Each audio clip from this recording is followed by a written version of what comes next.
Olá, como estão? Muito bem. Deve dar para ver no canal, nos vídeos que eu faço sobre antipsiquiatria, de certa forma, minha indignação contra essa prática da psiquiatria biológica. Isso vem lá da minha formação em filosofia clínica no início, quando o meu professor da formação e amigo hoje e parceiro, Eli Strasburger, mencionou na aula sobre o Thomas Szasz e falou um pouco sobre a psiquiatria. Aquilo me deixou curioso, instigado, e eu comecei por conta própria a procurar, comprar os livros. A formação era ali perto do centro de Porto Alegre, no bairro próximo, então ali tinha muitos sebos. Então eu já começava antes da aula, depois da aula, começava nos outros dias a procurar os livros e comecei a ler, comecei a ficar cada vez mais impressionado com o tamanho do buraco que não nos contavam, né? Que haviam botado por cima ali, tapado, né, com uma imagem bonitinha, e aquilo começou a me indignar cada vez mais. E até hoje, quando eu leio, estou lendo um livro sobre alguma coisa de antipsiquiatria, da psiquiatria biológica, ou sobre a filosofia, sociologia, antropologia, sobre esse assunto, eu fico completamente indignado. Minhas emoções tomam conta, meu pensamento, a minha ação mental fica borbulhante, meus pensamentos começam a chocar um no outro, eu chego a ter questões sensoriais, corporais, chega a me dar um nervoso, eu chego a suar, eu tenho que levantar, eu começo a ficar,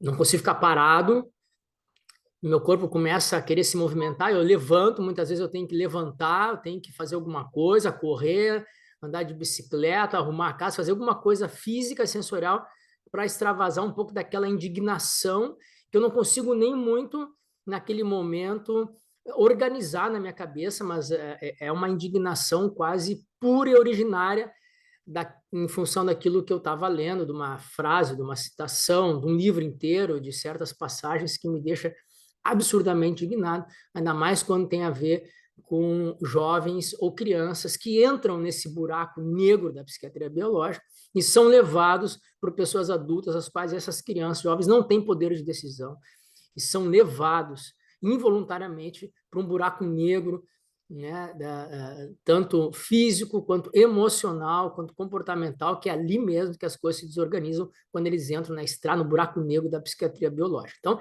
a minha indignação é tanta que a vontade que eu tinha na hora que eu estou lendo é olhar um psiquiatra biológico, olhar para essa turma e xingar eles e falar um monte de barbaridade, mas como eu não consigo fazer isso, eu acabo fazendo toda um uso sensorial, físico, né, para me acalmar, para jogar para fora essa minha energia, e aos poucos a minha capacidade intelectiva vai funcionando, vai voltando, e aí eu começo a organizar meus pensamentos. Essa indignação toda que dá para mim, essa vontade de esganar alguém que acredita e que passa essa mensagem, ela acaba sendo tranquilizada e se transformando em pesquisa.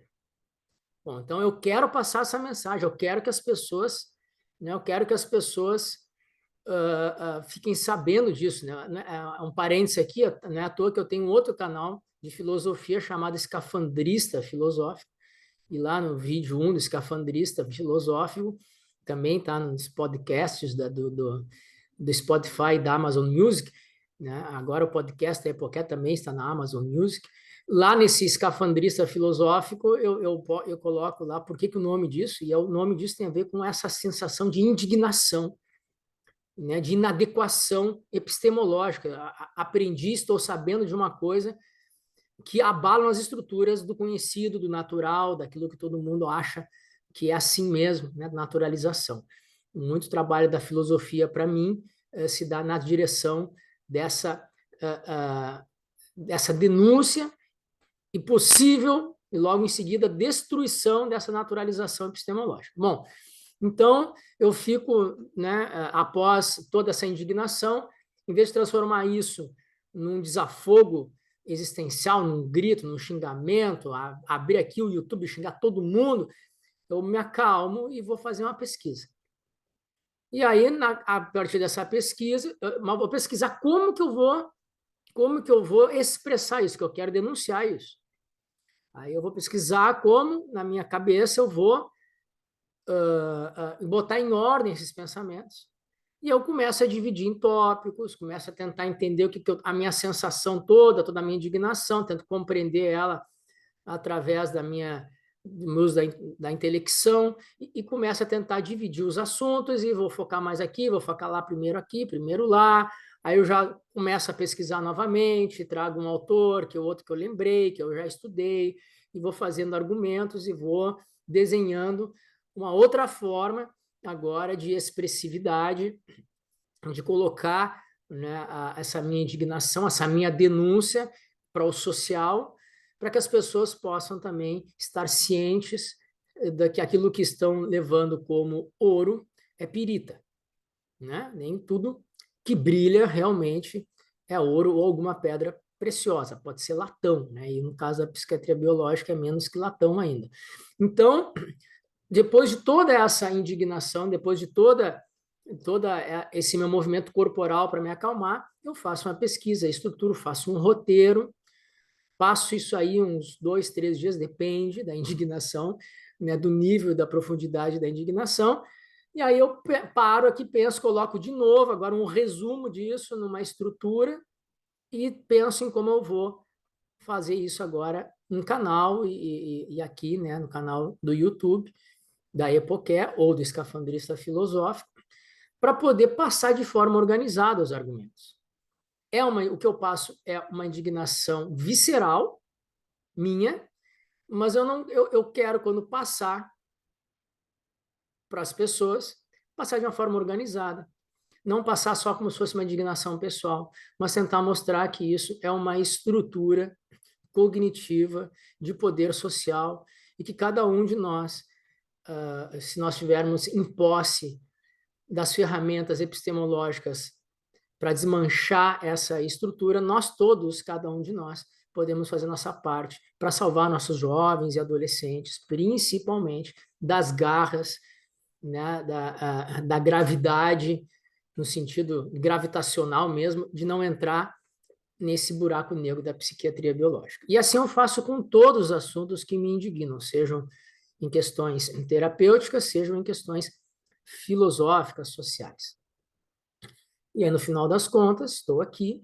Muitas vezes eu digo aqui, olha, eu vou ler um roteiro aqui, eu abro um Word, para não perder a linha, para não perder a lógica, eu quero passar a informação e a expressividade de forma organizada, mostrar que não sou só eu, não é minha indignação pessoal, eu não, a importância que não é o Fernando falando, mas eu sou um instrumento, me coloco como um instrumento de outras vozes que são muito mais importantes do que eu e que podem ajudar, né, a todos que estão ouvindo a pensar sobre as questões, sejam éticas políticas, psiquiatria biológica, terapêuticas, quaisquer que forem as questões. Então, eu me coloco aqui, tento me colocar de uma forma mais didática, mais organizada, até porque meu papel existencial de professor, desde que eu me conheço por gente, é muito forte.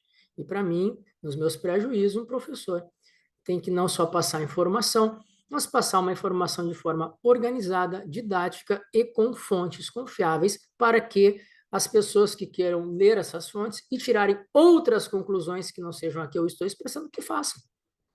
O mais importante aqui não é a pessoa, no caso eu que estou passando, mas é o que eu estou passando e como eu estou passando. Fundamentalmente, também com as fontes, né, com as citações de pessoas as quais eu estou olhando e que estou tentando chegar a essa tal conclusão. Muito bem, isso aqui foi um preâmbulo, um ensaio. Tudo isso que eu falei é verdade, né, é assim que acontece comigo, mas isso aqui foi só um preâmbulo, um ensaio para falar do que eu queria falar hoje a respeito aqui desse vídeo, que é a noção de conjunto em filosofia clínica. nesse pequeno relato aqui, que eu não sei de quantos minutos, 10 minutos, nem não tão pequeno, mas 10 minutos, vamos considerar, se fosse uma terapia, 10 minutos é um pouco tempo. Então, em 10 minutos, eu dei um relato aqui para vocês de como eu funciono, quais são meus modos de pensar, quais são meus modos de pensamento e meus modos de ser para efetivar todas essas coisas que acontecem dentro de mim, vamos dizer assim, na minha estrutura de pensamento. Um terapeuta da filosofia clínica atento, bem estudado na metodologia, bem afeito, né, à técnica da filosofia clínica, principalmente o terapeuta com os submodos, na intimidade da metodologia, ele vai ouvir esse relato de 10 minutos e vai conseguir perceber, no que eu falei, muitos tópicos da minha estrutura de pensamento que aparecem e apareceram, eles pulando aqui pelas minhas falas, pelo como eu falei, vai aparecer muitos tópicos e ele vai enxergar esses tópicos não isoladamente, mas vai enxergar eles em relação. Todos eles estão em relação. O meu relato aqui mostra tópicos predominantes na minha estrutura de pensamento quanto a esse meu modo de ser. O que é o modo de ser? É o meu comportamento. Quando a gente fala em modo de ser na filosofia clínica, falamos de comportamento, aquilo que aparece. Nem sempre aparece, às vezes eu vou ter que relatar, mas de forma geral, vamos botar modo de ser como comportamento visível, aquilo que aparece no mundo, que as pessoas enxergam. E eu falei aqui também nesse meu relato algumas maneiras que eu executo, que eu coloco em prática esses meus pensamentos. Esses são os submodos, os modos de ser em filosofia clínica, que estão intimamente ligados à estrutura de pensamento, mas são submodos de ser, não são modos de ser propriamente dito, porque estão submetidos, estão subsumidos à estrutura de pensamento. Todo submodo, todo modo de ser, de alguma forma, está efetivando um ou alguns tópicos de estrutura de pensamento. Então, eu falei para vocês o que eu penso, o que eu sinto, emoções, pensamentos, meus prejuízos, o que passa na minha cabeça ou na minha estrutura de pensamento. E também falei, misturado aqui tudo, maneiras que eu efetivo isso para chegar a esse vídeo. Esse vídeo aqui, por exemplo, é fruto de um submodo ou mais de um submodo. Ele é efetivamente um comportamento. Eu tive comportamentos que muitas vezes quem está comigo aqui vão ver que eu estou fazendo eles para efetivar esses meus pensamentos, essa minha indignação na minha estrutura de pensamento. Como é que eu efetivo isso? Fazendo um vídeo e colocando aqui no canal. Primeiro fazendo o canal, agora fazendo o vídeo, divulgando o canal. Essa perspectiva de noção de conjunto entre a relação dos tópicos e a relação dos submodos, fundamentalmente, é a terapia da filosofia clínica. Um terapeuta da filosofia clínica tem que ter essa perspectiva em conjunto, compreender os tópicos predominantes, como eles se relacionam, perceber os submodos predominantes, como eles se relacionam, e perceber qual é a ligação fundamental desses submodos, desses modos de ser, que está tentando ou efetivando os tópicos da estrutura de pensamento. Tem o terceiro eixo que eu não falei aqui, que são exames categoriais. Também são 5 categorias, as categorias vão estar junto dessa noção de conjunto. Mas, desculpa, eu aqui falei efetivamente da estrutura de pensamento, dos meus pensamentos, dos meus tópicos da IP que apareceram nessa minha fala, e dos meus modos de ser para efetivarem isso. Então, essa noção de conjunto, fundamentalmente, é a filosofia clínica. Vamos combinar, não é uma coisa complicada, né? Mas não deixa de ser uma coisa complexa. Okay? Então, é simples a terapia da filosofia clínica. Né? Para o ser terapeuta, a compreensão técnica, a tecnicidade mesmo da terapêutica, ela é isso. Exames categoriais, estudo de pensamento e submodos. Compreender quais são as categorias predominantes, os tópicos predominantes e os submodos predominantes, e compreendê-los numa noção de conjunto, porque essa noção de conjunto vai aparecer sempre, como eu trago essa metáfora, como um mapa na frente do terapeuta da filosofia clínica. Ele vai perceber, além dos lugares existenciais, os caminhos que esses lugares se unem, se juntam, se separam, não conseguem se unir, onde há entrave no caminho, sofrimentos, Então, essa noção de conjunto vai dar uma visão ampla. Vamos sempre lembrar, falo aqui que a filosofia clínica não trabalha com uma perspectiva de profundidade, isso é questão das psicologias, psicanálises profundas que trabalham com tal do inconsciente. A filosofia clínica trabalha com a fenomenologia, então ela trabalha com o que aparece, e o que aparece perfaz essa metáfora que eu uso de um grande mapa, né, iluminado, porque fenômeno em grego é luz, é aquilo que se mostra à luz. Então, tudo que aparece no meu relato, tudo que eu disser no meu relato vai aparecer de forma clara para aquele terapeuta que está com o ouvido afinado, que está íntimo da metodologia e da técnica da filosofia clínica. Então, vamos combinar que ser terapeuta nessa parte técnica não é das coisas mais difíceis. A formação mesmo, a gente vai perceber isso. A grande dificuldade de ser terapeuta em filosofia clínica está no ser terapeuta. E tem um vídeo já sobre isso, que eu falei sobre o ser terapeuta, que é o grande divisor de águas de um bom filósofo clínico para um médio filósofo clínico, ou para um péssimo filósofo clínico, ou para um não filósofo clínico, que não tem na sua EP o ser terapeuta. E aqueles que têm o ser terapeuta, esse é o trabalho que, enquanto forem terapeutas, terão que executar, junto com a compreensão cada vez melhor dos submodos terapêuticos, né? Que esse é um outro assunto também que eu vou trazer aqui num outro vídeo, qual é a perspectiva e a importância dos submodos terapêuticos.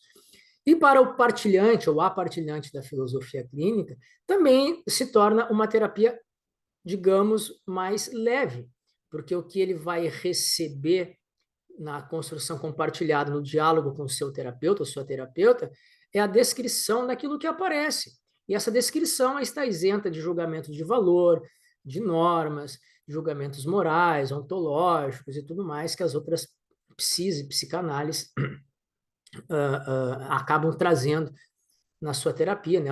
Acabam tentando encaixar esse comportamento visível que aparece em alguma forma de certo e errado, de bom, mal, de normal e anormal. Na filosofia clínica isso não tem. Então, o que o partilhante ou a partilhante vai receber é uma descrição de exatamente como aparece para o terapeuta naquele momento os seus tópicos predominantes, como eles estão em relação, como eles funcionam em relação, e como ela, de alguma forma, a partilhante ou o partilhante, tenta efetivar ou tem problemas de efetivação nos seus submodos ou modos de ser. Sem nenhuma noção, sem nenhum julgamento moral, de valor, de normalidade ou anormalidade. Então, para o partilhante ou a partilhante da filosofia clínica, também é uma terapia muito mais tranquila em relação àquilo que essa pessoa recebe de devolução, né? Quando ela dá recebe a devolução na construção compartilhada, no diálogo com o terapeuta ou a terapeuta da filosofia clínica. Muito bem, esse é o recado que eu queria dar hoje a respeito da noção de conjunto fundamental, né? E essa noção de conjunto faz parte não só da técnica, mas da capacidade do ser terapeuta. O ser terapeuta em filosofia clínica é efetivamente tirar a roupa que nós usamos no dia a dia e colocar uma outra.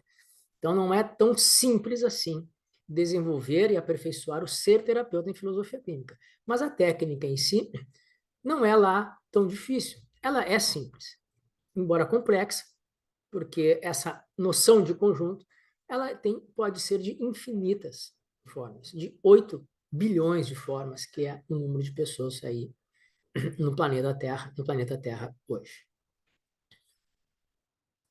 Se gostaram do vídeo, quiserem dar like, quiserem comentar, por favor, quiserem compartilhar, ajuda aí o YouTube a divulgar essa mensagem que eu tento aqui como um instrumento passar para mais pessoas que estejam interessadas em filosofia clínica, em filosofia, ou numa forma de enxergar a si mesmo e aos outros de forma mais emancipadora e libertária de julgamentos moralistas de valor ou de normalidades ou de certo e errado. Muito obrigado e até o próximo vídeo.